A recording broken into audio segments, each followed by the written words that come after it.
Assalamualaikum warahmatullahi wabarakatuh. Salam sejahtera untuk kita semua. Semoga kita selalu dalam keadaan sehat dan selalu dalam keadaan yang berbahagia.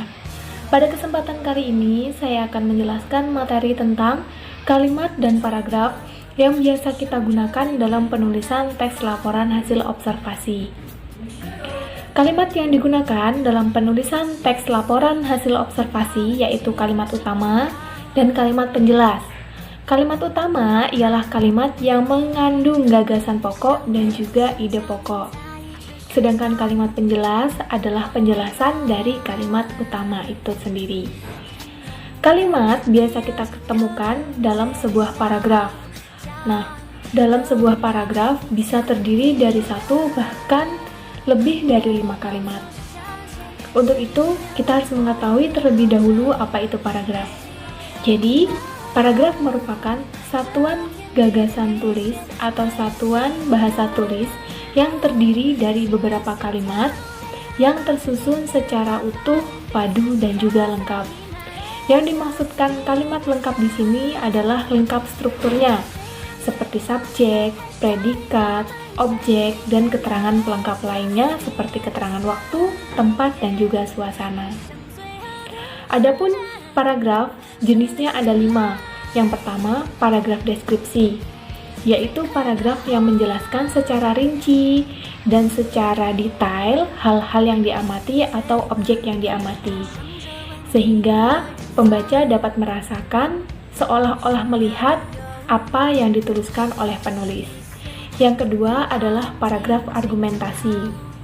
Paragraf argumentasi ialah paragraf yang biasa digunakan dalam penulisan teks pidato, ceramah, dan yang lain sebagainya, karena sifatnya yang menyampaikan informasi-informasi atau berita penting. Yang ketiga adalah paragraf eksposisi. Paragraf eksposisi di sini berisi informasi-informasi penting tentang suatu kejadian, baik itu kejadian alam atau yang lain sebagainya. Yang keempat, paragraf persuasi. Paragraf persuasi adalah paragraf yang sifatnya mengajak atau mempengaruhi pembaca, sehingga pembaca dapat terpengaruh dan mengikuti apa yang dituliskan oleh penulis. Yang kelima adalah paragraf narasi. Paragraf narasi biasa digunakan dalam penulisan novel, cerita pendek, bahkan cerita rakyat, karena struktur penulisannya adalah berdasarkan urutan waktu. Dari kelima paragraf tersebut, paragraf yang digunakan dalam menulis teks laporan hasil observasi ialah paragraf deskripsi, karena sifatnya yang menjelaskan secara rinci, secara detail, objek-objek yang diamati. Dalam setiap paragraf memiliki ide pokok atau gagasan pokok.